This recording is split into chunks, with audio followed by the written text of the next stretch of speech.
nations of the world on our own soil.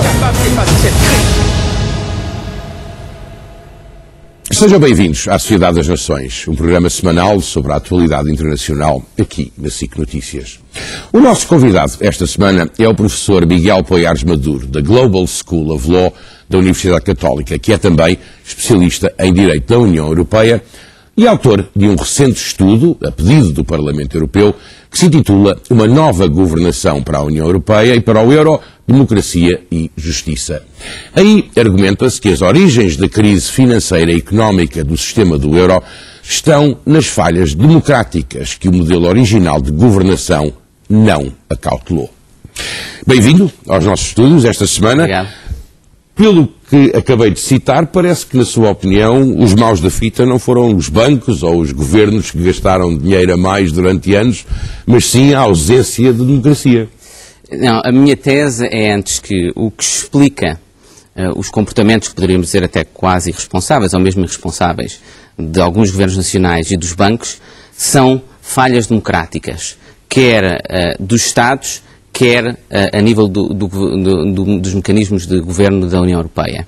E, portanto, a minha tese não é que esses comportamentos não estão na origem da crise, mas que precedem esse comportamento são, digamos, as causas profundas da crise, são problemas democráticos, quer a nível dos Estados, e da capacidade e da dificuldade que os Estados têm de atender, por exemplo, às consequências intergeracionais das políticas fiscais, das políticas orçamentais que têm, mas também ao impacto que essas políticas têm noutros Estados, num contexto de uma união económica e monetária, mas também há dificuldade crescente que os Estados individualmente têm, enquanto democracias, de governar um conjunto de interesses que são móveis hoje em dia, portanto escapam a qualquer área de governo organizada que tenhamos hoje em dia. Portanto, é essa dificuldade de governar certos interesses e de governar atendendo a certo tipo de consequências que está na origem desses problemas. Portanto, estamos a falar de pressões que se exercem sobre as pessoas que governam. Sim, pressões, mas não no sentido necessariamente de pressões que são pressões que resultam da natureza normal do funcionamento da sociedade, do mercado, do processo democrático.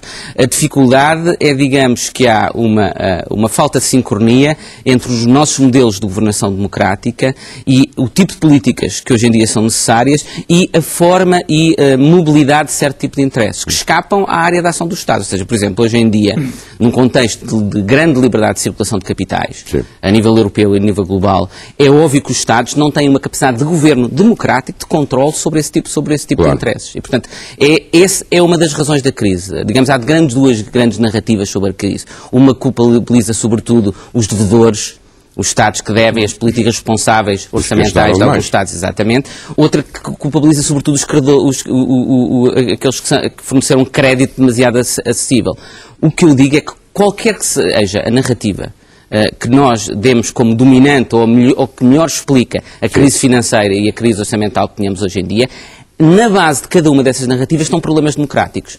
Ou problemas democráticos dos Estados na dificuldade de atender às consequências da irresponsabilidade das suas políticas orçamentais e fiscais nas gerações futuras, mas também noutros Estados, no contexto de uma União Económica e Monetária, ou problemas democráticos dos Estados no governo de certo tipo de interesses que são móveis e que acabam por afetar a capacidade efetiva de governo dos Estados em certas matérias. Do ponto de vista do diagnóstico da crise, acho que praticamente está tudo dito, quer dizer, falou aqui de narrativas, que há uma narrativa económica, outra jurídica, outra política, no fundo é como se estivéssemos a olhar para um filme e cada um descobre pormenores do filme, a questão é saber se o consegue pôr de um ponto de vista histórico, o que é que veio primeiro.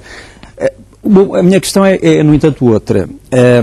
Se fossem resolvidos os problemas de governação, se fossem resolvidos os problemas de coexistência ou de coordenação entre entidades políticas, a crise poderia ter sido minimizada ou não. É porque há aquele velho problema, há aquele velho provérbio tibetano, segundo se diz, os problemas que têm solução não nos devem causar problemas, porque têm solução. Mas aqueles que não têm solução também não nos devem causar problemas porque não têm solução.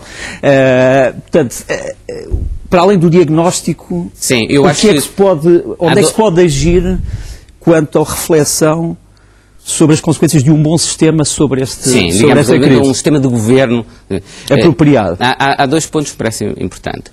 O primeiro é que, digamos que a forma de resposta à crise exige que é uma capacidade de efetividade do governo da Europa que a Europa não tem tido. Não é? No fundo, mais poderes, mais competências e poderes mais eficazes e competências mais eficazes. Há uma dimensão de resposta à crise que tem a ver com a capacidade de resposta efetiva da Europa, que é um dos problemas fundamentais. Eu digo, hoje em dia, quando se fala muito dos problemas democráticos na Europa, a ideia de democracia é uma ideia de autogoverno. Ora, o problema, normalmente, quando falamos de problemas democráticos, tendemos a pensar sobretudo nos problemas de excesso de concentração de poder, de abuso de poder. Na Europa, o problema democrático é um bocadinho o contrário.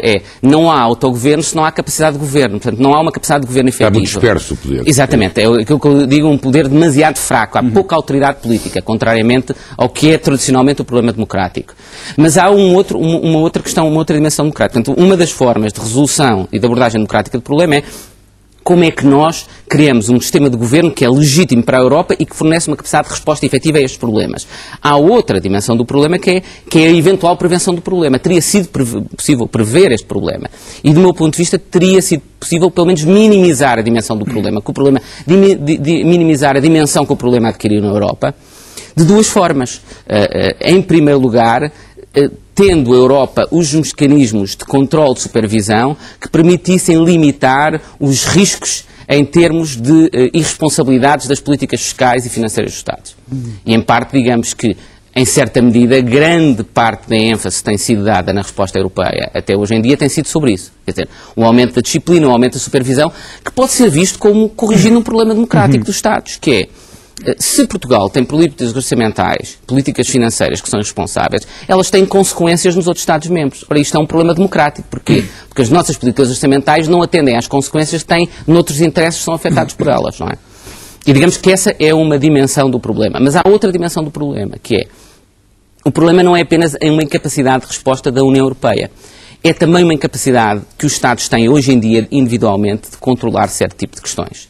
Ou seja, é daí que tem a ver com a tal segunda narrativa que eu dizia, que é uma narrativa em que, em certo sentido, na origem da crise está o crédito concedido de forma excessivamente fácil a alguns Estados, mas também depois um certo efeito de profecia que se autorrealizou, não é? Self-fulfilling prophecy, como dizem os americanos. Porquê? Porque a partir do momento em que se gerou uma falta de confiança no mercado, os capitais moveram-se todos para o centro da Europa. Aliás, nós falamos muito de transferências financeiras, até agora tem sido nessa direção.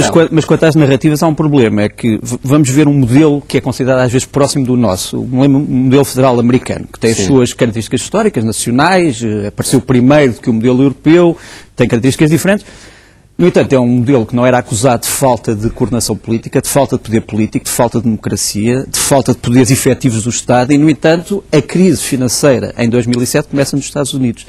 Também com problemas de regulação, também com problemas de excesso de crédito, por exemplo, a habitação, com o problema do descambar de uma série de instituições bancárias duvidosas que foram crescendo à custa da boa-fé dos contribuintes. Então, quer dizer, um modelo que parecia estar preparado politicamente para resistir a uma crise sucumbiu perante essa mesma crise. Mas é isto que eu tenha dito, que era possível minimizar a dimensão que o problema adquiriu na Europa. Não. Porque nos Estados Unidos da América nunca aconteceu aquilo que aconteceu na Europa, que é a transferência de um problema financeiro e de crédito privado dos bancos para um problema financeiro do Estado. Soberano. Quer dizer, para a dívida soberana. Para a dívida soberana. Quer dizer, os Estados Unidos têm um problema de déficit, mas nunca não têm colocado em causa eventualmente o fiscal cliff, mas isso é outra questão, e não se deu essa transferência. Essa transferência deu-se na Europa devido à debilidade dos mecanismos de governação da zona euro. Essa é a grande diferença. Se os Estados Federados Americanos tivessem capacidade para se endividar autonomamente, por exemplo, se o Massachusetts pudesse endividar-se eternamente,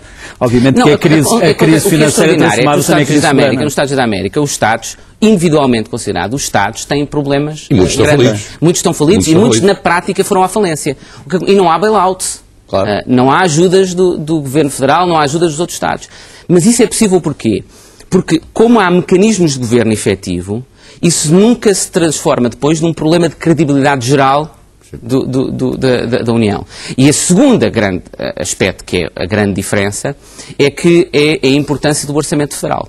que permite ao Governo Federal intervir, apoiar economicamente e socialmente alguns Estados, não diretamente, não dando dinheiro aos Estados, mas porque desempenha certas funções sociais e, portanto, fornece uma base, uma rede social e uma rede de apoio à economia que permite que, mesmo no contexto em que um Estado vai à falência, no estudo em que o Estado entra em default, mesmo que formalmente não aconteça, que a situação não atinja as dimensões que atinge na Europa. Essa é a grande diferença. E como te lembras da nossa conversa com o Jean-Claude Juncker, isso e o facto de também se poder imprimir dinheiro. Imprimir dinheiro à balda.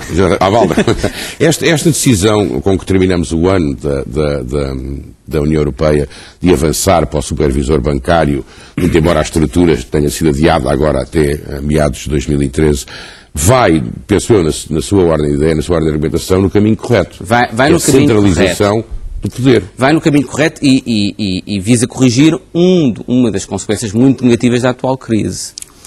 Que foi que, no fundo, no início havia uma total indiferença relativamente ao chamado risco país. Não é? Portanto, independentemente do Estado que existia, havia a presunção, os mercados presumiam que todos os Estados e o dinheiro, os depósitos em todos os Estados estavam garantidos de forma igual. Era tudo igual, não é? Com a crise isso acabou, não é? E com o problema de dívida em alguns Estados. O que acontece é que isso depois transbordou para o próprio acesso financeiro de empresas que concorrem no mesmo mercado interno, que é um problema gravíssimo, que é, nós hoje em dia temos empresas portuguesas, por exemplo, que têm de concorrer com empresas alemãs no mercado interno, com dificuldades de acesso a financiamento totalmente diferentes. Já para não falar da mesma taxa de juros. Exatamente, com taxas de juros totalmente diferentes. Pois. Ora, o que se pretende com a União Bancária é, digamos, ao separar os mecanismos de financiamento dos Estados dos mecanismos de financiamento da economia privada, voltar digamos, a permitir que as empresas tenham um acesso relativamente diferenciado ao crédito no contexto do mercado interno, que é o que deve acontecer, não é? Eu queria trazer agora aqui à mesa uma outra sua dimensão, que é de magistrado, ou de pessoa com passagem histórica pela magistratura europeia. E vamos ver, os papéis dos tribunais em toda esta crise, os tribunais europeus. Os tribunais europeus estão suficientemente estabelecidos e estabilizados para lidar com crises dessas? Primeira pergunta. Segunda, cumprem as regras gerais de uma magistratura considerada ideal? Transparência, prontidão, eficácia dos resultados, rapidez de processos, ou ainda estamos a colocar as primeiras pedras neste edifício? Não, eu acho que o sistema, em primeiro lugar, temos de ter em conta que quando falamos de tribunais europeus, na realidade há os tribunais europeus, que são os tribunais europeus das instituições europeias, mas os tribunais nacionais também são tribunais europeus. Claro. A grande maioria das questões de direito da União Europeia são decididas pelos tribunais nacionais, ao abrigo dos princípios determinados pelo próprio direito da União Europeia, digamos que através de um mecanismo de cooperação que pode existir também com o Tribunal de Justiça da União Europeia, não interessa aqui entrar nos detalhes técnicos, mas são decididas pelos tribunais nacionais. Portanto, a primeira questão que eu colocaria era, quando está a perguntar a tribunais europeus, a que tribunais europeus é que se refere? Se é em relação às jurisdições europeias, elas estão como toda... Falava das instituições da União. Sim, como o Tribunal de Justiça da União Europeia em particular. Eu penso que está preparado como estão os outros tribunais. Depois nós podemos estar de acordo ou em desacordo com a forma como os tribunais contextualizam, como eu costumo dizer, a aplicação do direito no contexto de crise. Eu acho que é muito importante que os tribunais saibam contextualizar. Isto não quer dizer criar exceções, regimes excepcionais que se aplicam, mas significa que as normas jurídicas são feitas para ser aplicadas num contexto económico e social. E, portanto, devem atender sobretudo aos objetivos jurídicos dessa norma. Isso implica ter de atender sempre ao contexto económico e social, e se o contexto é de crise, isso tem de ser atendido pelos tribunais. O Tribunal de Justiça tem demonstrado isso ao longo dos tempos, noutras situações de crise, embora diferentes. Já decidiu, aliás, uma questão recentemente sobre a legalidade do mecanismo de estabilidade financeira, que decidiu há muito pouco tempo um acórdão sobre isso. E penso que decidiu bem, e aliás foi uma decisão que gerou bastante confiança. Temos só uns minutos, eu gostava de acabar só colocando-lhe uma ideia. Se a gente for no caminho de uma criação de uma autoridade mais forte, não é, para gerir esta crise em que nós estamos envolvidos, a dimensão política dessa decisão, porque, como sabe, há inúmeros países que vão começar a dizer, mas isto é retirar-nos soberania. Como é que se lida com essa essa atitude, por assim dizer? Eu acho o primeiro ponto muito importante, e é um dos aspectos há dois aspectos que me preocupam muito nesta crise. Um é a dimensão quase étnica que ela tem assumido. Não é? Quase étnica. Étnica que ela está a assumir e que acho que é muito preocupante e que devia preocupar muitos líderes europeus. Estamos a falar do norte e do sul da Europa.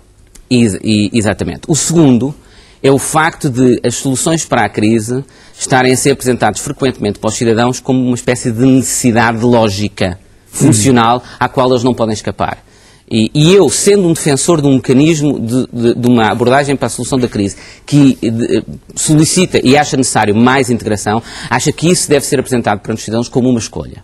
Uma escolha. E daí que, por exemplo, no relatório que eu apresento para o Parlamento Europeu, a minha justificação de maior integração passa precisamente por essa reconstrução da democracia, que não é apenas uma reconstrução da democracia na União Europeia, mas dos Estados. Porque o que eu vejo é a necessidade de maior integração na Europa, em algumas matérias, pelo menos, é resposta a problemas democráticos dos Estados. Ou seja, os Estados, em certas matérias, já não conseguem assegurar as condições, quer de verdadeira democracia, quer de verdadeira justiça social. E, portanto, são nessas áreas que se justifica que a União tenha uma função importante. Menos fatalismo, mais decisão. Sim, sobretudo para os cidadãos e mais têm responsabilização escolha. Eu gostava de acabar perguntando-lhe, uma pessoa que esteja a ver esta entrevista e que queira ter acesso ao estudo e ler o estudo, como é que faz? Internet? O estudo, sim, na internet, no programa de Global Governance do Instituto Universitário Europeu de Florença, é fácil, encontra lá o estudo. Portanto, a forma mais fácil é ir ao Google, pôr Global Governance Program, Miguel Poiares Maduro, e depois facilmente encontra o... Sim, senhora. Pronto, agradeço muito ter estado connosco, uma conversa interessante, como sempre, nunca temos tempo suficiente, mas é sempre interessante. Muito obrigado, pela sua colaboração. Obrigado.